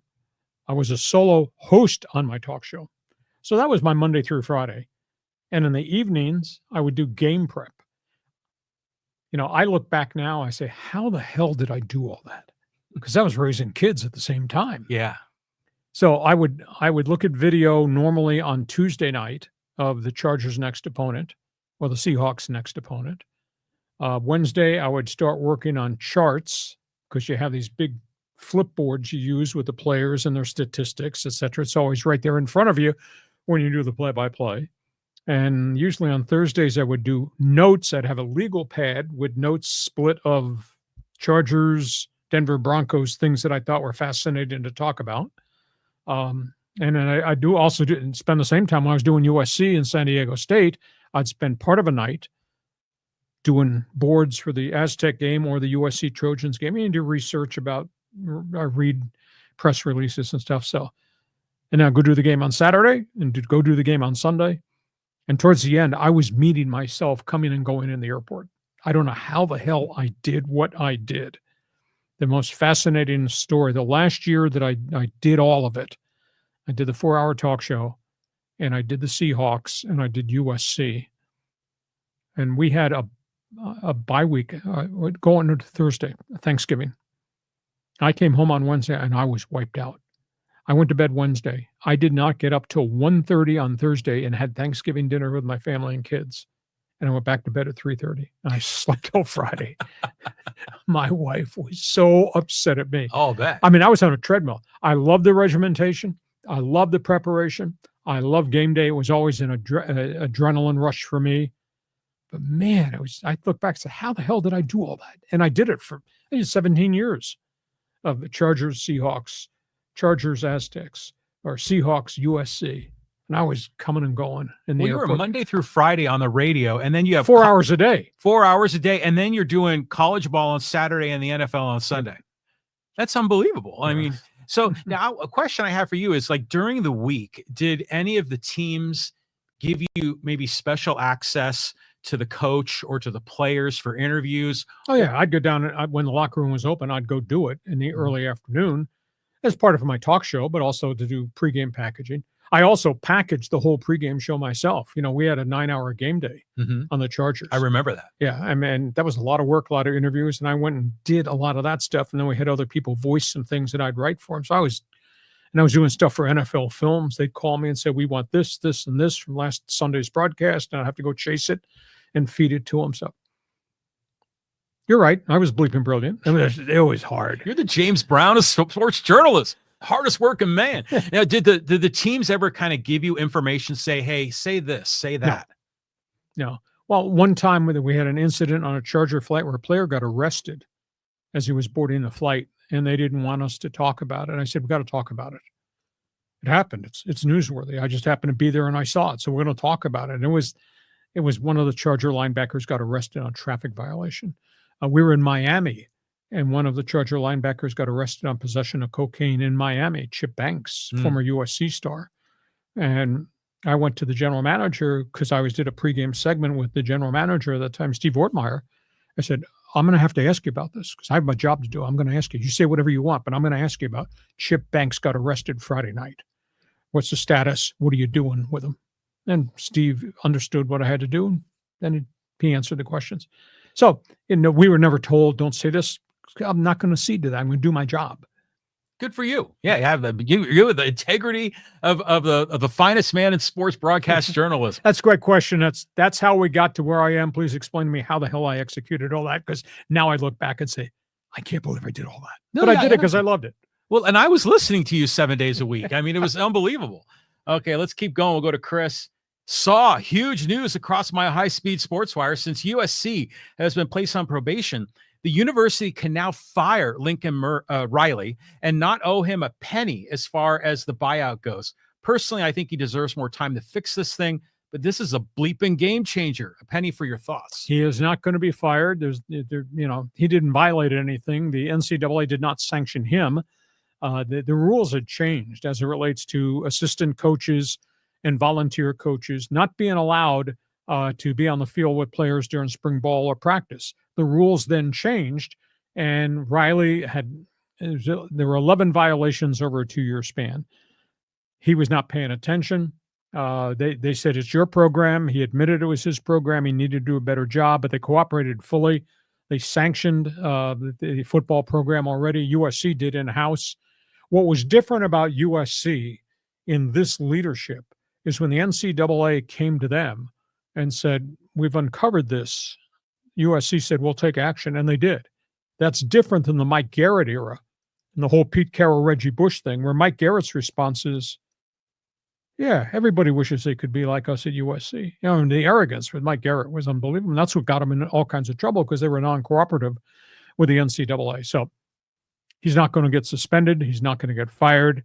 Granted, it's been a crummy season at 5-5, but he's just got a commitment from one of the top high school recruits on the West Coast at quarterback at a Centennial. And everybody in the world wanted this kid, and he's going to stay home and go to USC. On top of the fact they still got Mayava, who's got 2 or 3 more years there. He's the transfer from Vegas. So he's got to fix it. We'll see if he does. Wow. Well, what's the USC's record this year? Is now 5-5. 5-5. Man, that's not Trojan-like. No, not ever. Not ever. Welcome to the Big Ten. Yeah, exactly. Next question. All right, let's Chris. Let's go here to John. He goes, hey, Saw, back from my stay in SoCal. Can you believe Alex Ovechkin, hat trick last night, 39 years old, tied for the NHL lead in goals for the season. He's gone from the quote, will he pass Gretzky this season, to will he pass Gretzky before the trade deadline? Well, he's had a real bounce back start. I don't know whether he can continue it for 80 games of an NHL schedule, but got a lot of miles on that body. But he's that's a Hall of Fame player. I mean, he's 39, looks like he's 59. I mean, he's really aged, but he's still got fire and still wants to play well. And it's a long NHL season. He's a great, great individual talent. This is like a glory time for, older dudes in sports. I'm thinking of Mike Tyson as well. Don't confuse Mike Tyson with Alexander Ovechkin. Don't confuse Mike Tyson with Hacksaw. Come on. What Ovechkin, now, where is he from? Is he from Russia? Yes. Okay. So, and when did he come to America? He's been in the league a long time. A really long time. Because I know his name. I've seen it around all the time. I want to say he's 18, 19-year veteran maybe now. Wow. Okay. Great talent. Unbelievable talent. And for the most part has stayed free of injuries. Because, I mean, when you go at the pace he goes, there's collisions and all that stuff. And he's not had any catastrophic injuries, which is pretty impressive. I mean, when you're playing at 38, 39, 40, with the exception of Gordie Howe, that's unbelievable. Yeah. Because Gordie played till he's 50. Absolutely. Okay, thanks, John. Okay, let's keep moving. This is from the O Canada Network. This is T. Will. He goes, hey, non-CFL football talk. Here we go. Oh, I feel so bad for the O Canada Network. Winnipeg got blown out of the Canadian Football League Grey Cup yesterday, got beat by the Toronto Argonauts, and I felt really bad. Zach Collaros is a really fine CFL quarterback. He's a kid, not a kid anymore, from the University of Cincinnati. And he threw for over 4,000 yards, but he got hurt in the game. He got a bad cut on his throwing hand, and they had to stitch it up. And he came back and played with a glove, but his accuracy went away, threw 4 interceptions in the game. And I was shocked that the Argonauts won the game, because the Argonauts lost their star quarterback, Chad Kelly, in the semifinals of the playoffs with a dislocated ankle. And they went with a street free agent backup guy who's hardly played at all. Now, I think his name's Nate Arbuckle. So the Argonauts, of all people, to win, and I feel bad for the Blue Bombers, and the Blue Bombers have been in the Grey Cup, 3-4 years in a row, and have come home without the trophy. That's tough. Collaros had a hell of a season in Winnipeg. I watched part of the game, and I just am still fascinated by the rule differences with the NFL, and seeing like 3 receivers like in motion going forward just as the ball was snapped. It's just crazy to see that. Yeah, that and 3 downs and the 110-yard field and the wider field. It takes a unique quarterback to be able to play in the Canadian Football League. Not everybody can do it. It's very different. Funny story. I was a young kid growing up on Long Island, and this goes back it had to be in the 1960s. The first CFL game I saw was on ABC TV. Maybe Wide World of Sports televised the Grey Cup. And I think it was the Hamilton Ticats, and I don't know who the other one might have been, Winnipeg. And the game was stopped because of fog. Interesting. And they had a quarterback, I think he's legendary Hall of Famer, Russ Jackson. And he rolled right to throw, and he threw it into a fog bank. And nobody could see where the play was, whether the ball was caught, whether the ball was intercepted, whether it fell incomplete. And then here comes the side judge running up the sidelines, comes out of the clouds, and he says, incomplete. And that's the first CFL game I saw. I think it was Russ Jackson versus Joe Zuger, who was another star quarterback. Might have been with the Hamilton Ticats. So that was my first taste of the Canadian Football League. Different game. You have to appreciate the taste. It's so different, but it's cool. And I talk to agents. I say, you know what? You represent this kid quarterback. He's not going to make it in the NFL. Send him to Canada, because you can make a nice living. You can become a hero up there and do really, really well. The Winnipeg Blue Bomber quarterback, Zach Collaros, is a prime example. He's gone up there and he's a star. He's making the most you can make. Now, granted, it's not what you make in the NFL, but you can live. I can live nicely on $400,000. Maybe you can't, but I mean, that's a prime example. Zach Collaros should be the poster boy for American quarterbacks who are just going to be rotation guys. What was the quarterback from the University of San Diego? Josh Johnson. Yeah. He's been with 1,000 teams in the NFL. I think he's been with 14 different teams as a backup and taxi squad and keeps getting cut and all. He should have gone to Canada. He might have done very well. Some guys go up there and flourish. Doug Flutie went up there, was spectacular. Obviously, Warren Moon, that's where he laid the groundwork for his Hall of Fame career when he came back to the NFL. Now, some guys go up there. Achilles Smith, San Diego kid, went to Oregon. Mm-hmm. He went up there and failed. It's a very different game for you to be able to play up there, but it's a fascinating game. It's really different. And their season's over by Thanksgiving because of snow and cold. Remember, Achilles Smith also failed with the Bengals. He was a high draft pick. Yeah, he was. And but I just love you just reaching into the hopper and pulling out these old names from the CFL. You are like a database of information. But you know, the fog thing, I remember it was an NFL game. Eagles. Eagles, Randall Cunningham, maybe? Yes. It was like that. I was thinking, or was it Donovan McNabb? It was one of them. Eagles Bears is what I have it in my fog head. Game. And it was crazy because it was on TV and no one could see anything, and the announcers couldn't see anything. I never did I did a high school game in Ohio in the fog. I had no clue at all. I'm sitting in this tiny little press box. I was doing high school football. It was my first radio job, and they ran a sweep, far right, option sweep into the fog base. I had no idea where the ball was, what happened on the play. All I could hear was fans cheering it. So did you just say, I have no idea what's going on? I said, he's in the fog bank. I don't know yet until they bring the ball back. So, he must have gained 11 yards on that far right sweep. It's funny. The more you do this, the more places you've been and the weirder places you've gotten yourself into. Yeah, well, let's keep on moving. Canada, thank you for the call. All right, let's go here to Running Man and talk about Sean Lewis. He says, agree totally, Lee. Should be a fee, especially all the investment into these players, and they just leave. How can the fans be loyal to a team if they just jump when they want to? Well, I think it's a concrete statement that he made. That's the best press conference I've been to with him since his first press conference, and I like him, and he's really intelligent. But I'm tired of coach speak, and I'm tired of participation trophies, and everything's fine. It's not fine. Your ass is 3-7. You're not going to a bowl game. Got a lot of work to do. And by the way, there's only 12,000 fans in your last home game. But when I asked him that pointed question, I wanted a unique answer. I wanted to see what his intellect would say. And then when I couched it and said, if you were a king, well, I had to answer the question because the cameras were rolling. He gave a great answer. And it's the first time I've ever heard a coach actually enunciate it, that there should be a fee to my NIL program if you're taking my player that I cited, sorted, and developed. And he's right on. Now, whether or not the NCAA will do it, the conferences, whether the Power Four conferences would agree to it, but something's got to change because it's happening everywhere. It's happening at San Diego State. I'll grant you, it's happening at Murray State. It's happening at VMI. It's happening at Toledo. You got a really good player that you found and developed in your group of 5, somebody from the Power Four is going to reach in and take them. Mm-hmm. It happens everywhere. But, this cuts so many different ways because it's not as if the players are under contract. The players are on a 1-year to 1-year deal with their scholarship. NIL money now. But even their scholarship is a year-to-year thing. It's not a guarantee. So, you can make a sense like in the private sector, you have a contract and someone nips you out of the contract. There might be a penalty or a transfer fee, but this is a year-to-year thing. It's like everyone's a free agent when the year expires. Yeah, but I think it's damaging. I think it's deathly to the smaller Division I schools. Oh, I agree with you. Their kids are being cherry-picked. Yeah. I'll give you a prime example. Indiana 10-0, ranked 5th in the country, right? Mm-hmm. Their coach is Kurt Signetti. He just came from a 1AA school, came from James Madison, where he did a great job.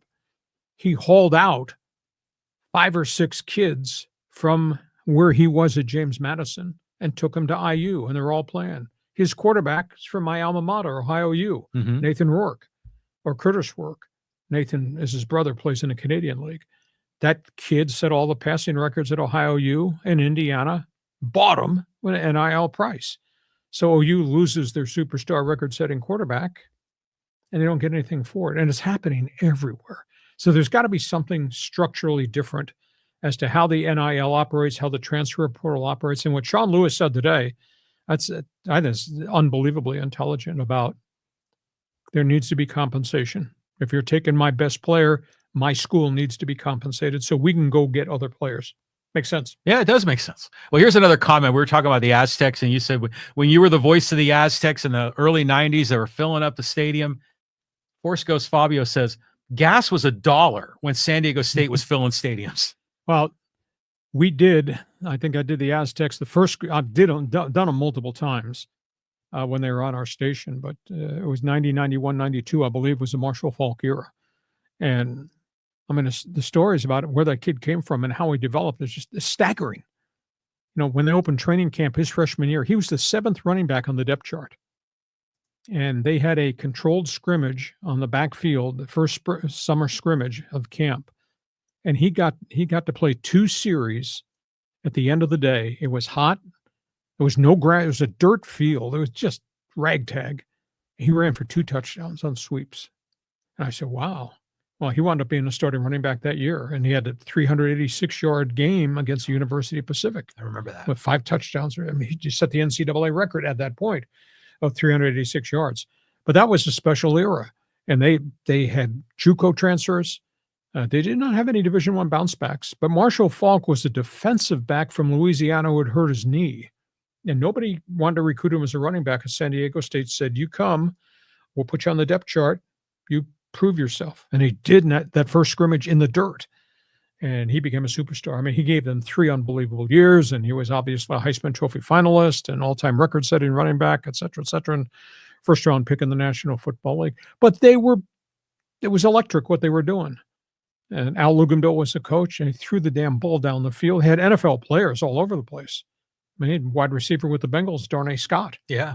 They had David Lowry, a pepper pot quarterback who just had no conscience at all. He'd just throw that sucker down the field. They had Falk, and they had tight ends, and they had offensive linemen that wound up in the NFL. It was a great 3 years. And I mean, the greatest college game I ever broadcast, aside from when I did the Sun Devils, and Arizona State beat Michigan and Bo in the Rose Bowl, which was amazing. That's huge. That's huge. But the most exciting game I ever did was we played BYU, Ty Detmer, 51-51 tie. It was a Thursday night. It was the first game ESPN ever broadcast on a Thursday night. And the whole nation got to see Falk and David Lowry and all those wide receivers. 51-51 shootout with Ty Detmer on TV. How cool was that? And that San Diego State was drawn 48 to 52,000 for home games. And there was an NFL team in town on the Padres in town. Yeah. Now we have no NFL team. I don't know where the football fans went, but they're not going to San Diego State and Snapdragon, which just blows my mind. Well, they're all going to Petco. I mean, that's where they are. But I remember I went to the game when they played Miami. Yes. And that stadium was freaking lit. I mean, it was just raging. And I remember the Aztecs lost that game, didn't they? Missed field goals. Yeah. Miami Hurricanes. Yeah. Yeah. And I remember that was Dan McGuire, Mark's brother there playing quarterback. So, yeah, those were good times. It would be just so wonderful if they can bring something like that back to the shiny new stadium. Cool. Yeah, exactly. That's so cool. But I went back and I did an investigative piece on ticket pricing because the Mountain West kind of feels like the Mid-American Conference where I came from. Mm-hmm. Same type of schools, same type of funding and all that. They charge in Miami of Ohio, Western Michigan, and Ohio U. Their tickets range from $20 to $50. Okay. What do they charge at San Diego State? I know it's a lot. I know it's a ton. Like you have to pay a license fee. Yeah, $200 per ticket, top ticket. Yeah, and that's a ticket. That's not the season. That's a ticket. Yeah, it's a seat license fee. Yeah, and you got to pay a seat license fee if you're buying season ticket. The amount of money they're gouging the community here. And then, by the way, since you're driving, you're paying the parking pass, and that's $40. Yeah, it's insane. And hot dogs, it's a money grab. I'm sorry, it's terrible. And they want to say, well, we're like the Mid-American Conference. I'm sorry, you're not like Miami of Ohio or Western Michigan. I've been to those places. I know what those ticket prices are compared to what you're trying to charge here. And by the way, you're not bleeping winning either. So that's why I had 12,775. That's got to be the all-time modern day low for a home game. Yeah, and then the other part of it was the trouble with the turf. Yeah. I mean, what's your take on that whole story? Well, it's going to be replaced again, and they're going back to the original. I think it's called Latitude 36, and that'll work. Mm-hmm. But again, you have the stadium. You're trying to generate as much money as you can to pay off the bonds. So therefore, we have the women's soccer, and we're going to have MLS soccer here, and you got all these other events coming in here. You got to have turf that's going to be able to hold up to it. And this thing got screwed up because they wore out the turf. They couldn't get replacement turf, so they tried something else, and then it became sand-based and was terrible. But that'll be solved by opening day next year. It'll be clean. It'll be solved. But they're not solving the ticket price problem. No, they gotta solve the winning problem first. Yeah, exactly. Hey, thank you for the input, Force. Okay, let's go to Jeff here, talk NFL. Can the Steelers sustain the season they're having? Didn't expect them to be tops in the black and blue AFC North. How good a coach is Mike Tomlin? Has never had a losing season. I gauge a coach as to where you start and how much better your team goes as the season goes on. And Mike Tomlin is one of the absolute best. I don't think the brand of football that they display in the Three Rivers is very sexy, but they make enough plays, and they do play damn defense. They play Pittsburgh Steelers defense. I told John before we started the podcast, I said, if you close your eyes and you think about what's the skyline of Pittsburgh look like? And I told John, close my eyes and it's steel mills and soot and trolleys and all that. That's the way Pittsburgh plays football, steel mill football. Kind of grimy and gritty. Oh, yeah. Yeah. So that's who the Steelers are. I don't think they go deep in the playoffs because you're playing great offenses when you get to postseason, and they'll probably move the ball against you. And if you can't move the ball against them, you probably go home after one playoff game. But they got 8 wins. They're 8-2. How is that possible with rental quarterbacks like over the hill Russell Wilson and unproven Justin Fields? And Tomlin's coached these guys to an 8-2 record. Well, do you believe in Russell Wilson? Because he was crap in Denver, and I figured his career was over, and now suddenly he's like, in the mix. He's running around making plays again. He's not making them to the same tune that he made him in Denver or prior to that when he was a Minnesota Viking young star. The Seahawks. Yeah, and the Seahawks. He's not as athletic now as he used to be, but he's still making enough plays. But you get to postseason, you're playing real people here. You're playing Joe Burrow throwing the ball all over the place, and Justin Herbert scaring the daylights out of you now because he's throwing it and running it. So I don't know if Pittsburgh's got enough guns to stay up with somebody offensively.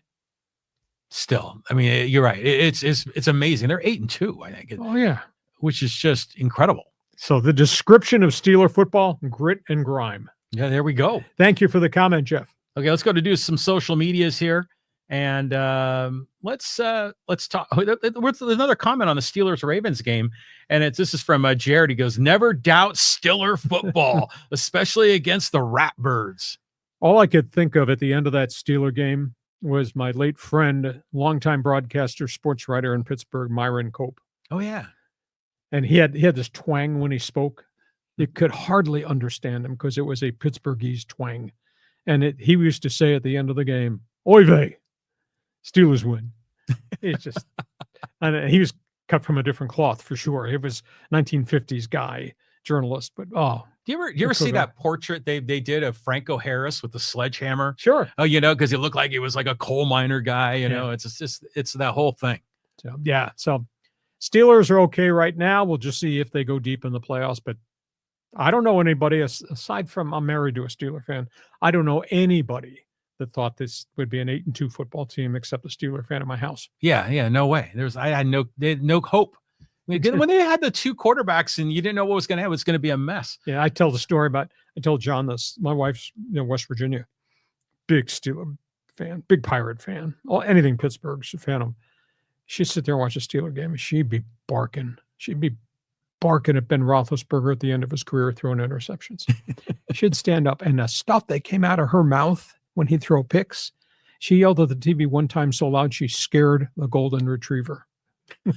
And the dog. Your wife is so mild and nice and friendly. Not on Sunday at 1:00. Did she root for Scott Kaplan when he was kicking at Pitt? No.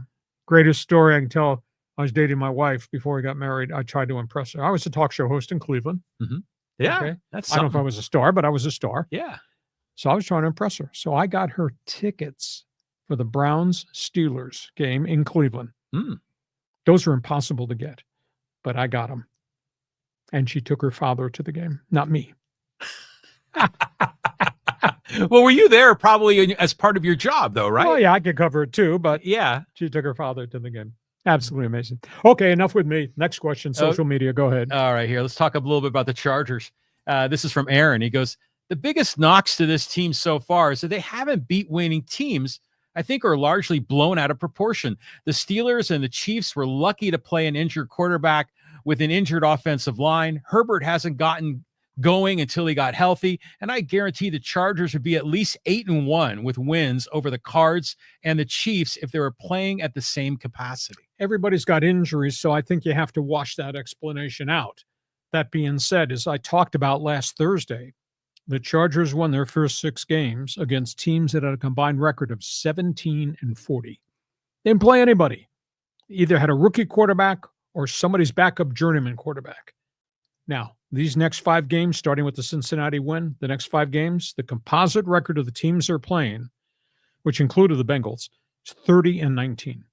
Now you're playing real people. So you just beat Burrow, although Burrow almost beat you. Mm-hmm. You got an angry Lamar Jackson in Baltimore coming in next.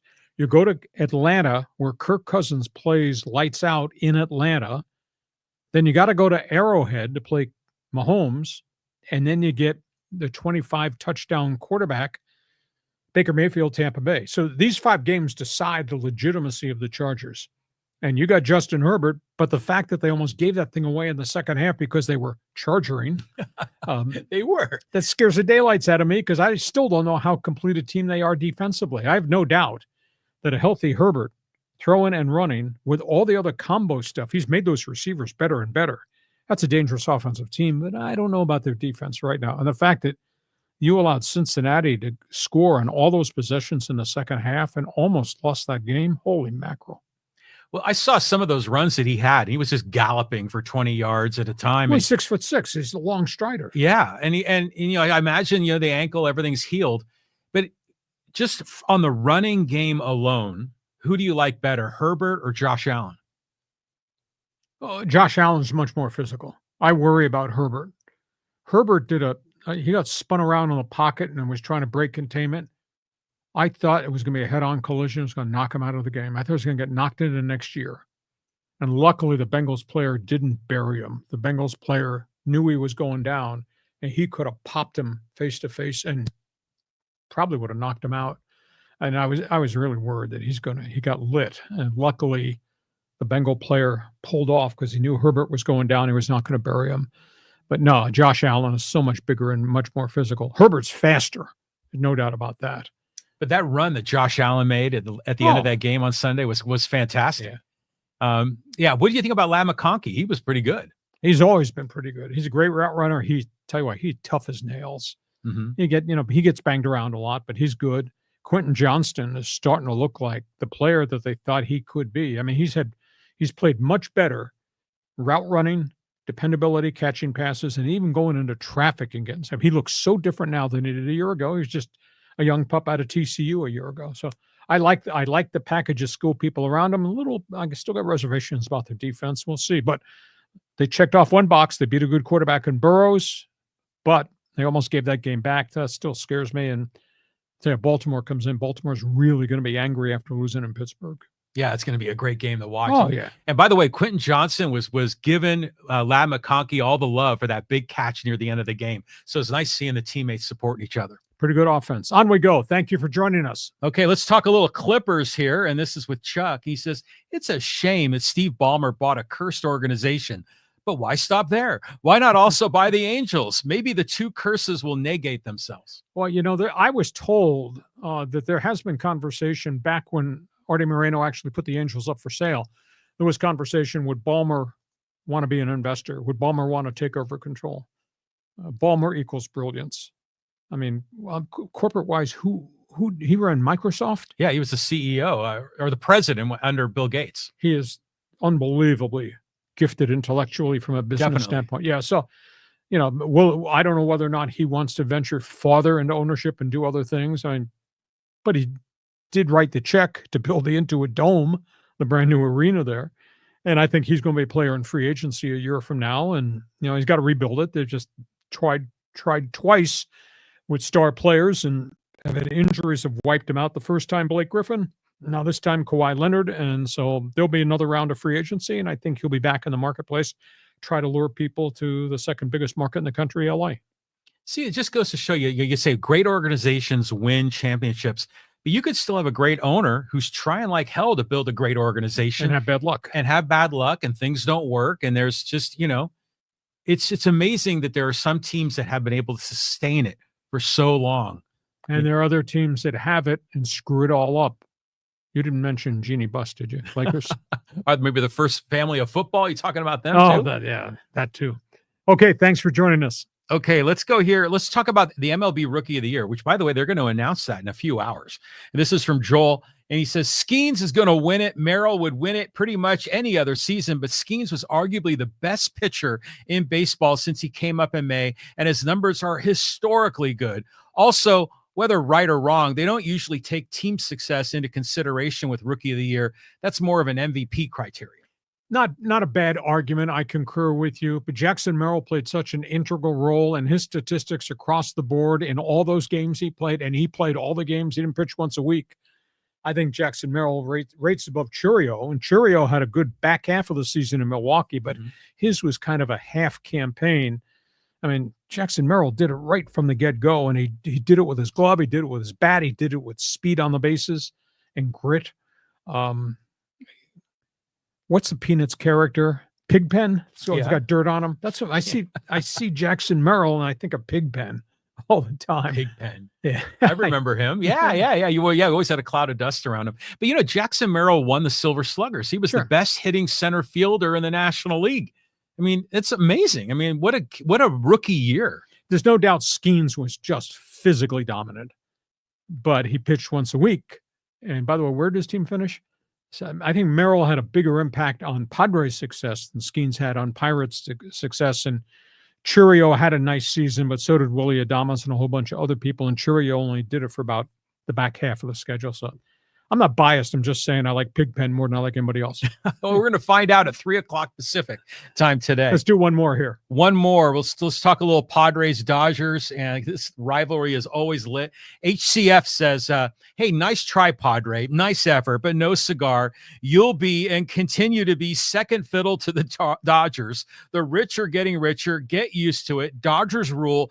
Dodgers will be the three samurai Dodgers will rule for now and the future. So I am fascinated with the rumor that's out there that they are not only talking about Sasaki, who many people have the opinion they have the inside track on, but they're talking to Snell. Now, that'd be Snell at the Dodger price, which is 3 years. I was told over 100, 105, or maybe it was, I can't recall the exact figure. I think it's almost $40 million per year over 3 years. No deferred money. But they're not going 5 and they're not going 7. And Boris says, I'm not going to do an Ohtani deferred contract. But the Red Sox are in on him. The Mets are going to be in on him too, on Blake Snell. So be interested. But geez, if the Dodgers got Sasaki and Snell, wow. We'll see. Yeah, and then you still have Yamamoto and Ohtani. I mean, it's just unbelievable. Now, Ohtani's going to pitch next year, but maybe not till halfway through the year. Yeah, because he's not allowed to do anything in terms of baseball preparation for 10 to 12 weeks post-labrum surgery. Okay. And that means he can't do any running. He can't do any of this. Okay. All he's doing is minor range of motion for 4 weeks. Then he does some type of weight work for 4 weeks for the range of motion strengthening here. Then he can do cardio. But he can't do treadmill. He can't be doing sprints. And I was told he's not going to do any baseball-related touch a baseball thing till sometime 12 weeks after surgery, which is going to push him to February 1st. So yes, there's no way he's going to be the starting rotation to begin the year. No, he will be able to do swinging stuff. Okay. With bats sometime around the 1st of February. Unbelievable. But I will say this, though, here about HCF. This is typical of our Dodger fan friends because, yeah, they won the championship and they're fired up and it was a big rivalry with the Dodgers. But, man, they just think San Diego, they just love making fun of Padre fans. Your little brother, little sister, you guys are never going to amount to much. We're going to get Crochet. We're going to get Sasaki. We're going to get Snell. We're going to have it all. Yeah, and we didn't talk about Crochet and the whole myriad of hot names. Mm-hmm. Crochet's out there, and everybody's offering packages of 3-for-1 or 4-for-1. The White Sox. Now, that also includes the Yankees, and that also includes the Mets, and that also includes the Red Sox, and the Padres are in on that conversation. And the Dodgers, who have a plethora of people in the farm system in Oklahoma City, they could be in the conversation. So somehow, some way, for Dodger fans, you're going to wind up with some mixed bag. You're going to wind up with Sasaki and Snell, or maybe it's sake and crochet.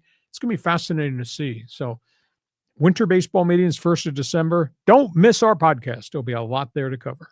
AJ Preller sleeping this time of the year? Not much. Not much. He's up 24/7. All the time. That's who he is. Hey, listen, we hope you have enjoyed our Thursday and Monday podcast. Just a couple of reminders. Want you to share, want you to subscribe. Subscribe on YouTube so you'll get all the alerts that we put up on our YouTube channel. Want you to check my website. I write on it every day. The volume of information you get, you won't imagine how much stuff there is to read first thing every morning at leehacksawhamilton.com. Join the Insiders group. It's right there on the homepage. Fill that out on my website. Also, you're on social media. I know you're on social media. I see all your shtick on social media. I want you to be part of my Twitter All-Star team. Join me. Follow at Hacksaw1090. At Hacksaw1090. So we had lots to cover. John, great Monday show, even if you paid money to watch Jake Paul, Mike Tyson fight versus fraud. But we'll be back here on Thursday. Have yourself a great week. Right on. Go Aztecs tonight. Thank you for joining us. Always great to have you part. Tell your friends about what we do Mondays and Thursdays on Hacksaw's Headlines. Join us again for Hacksaw's Headlines on YouTube, Facebook, and Twitter. And find the audio version on your favorite podcast apps.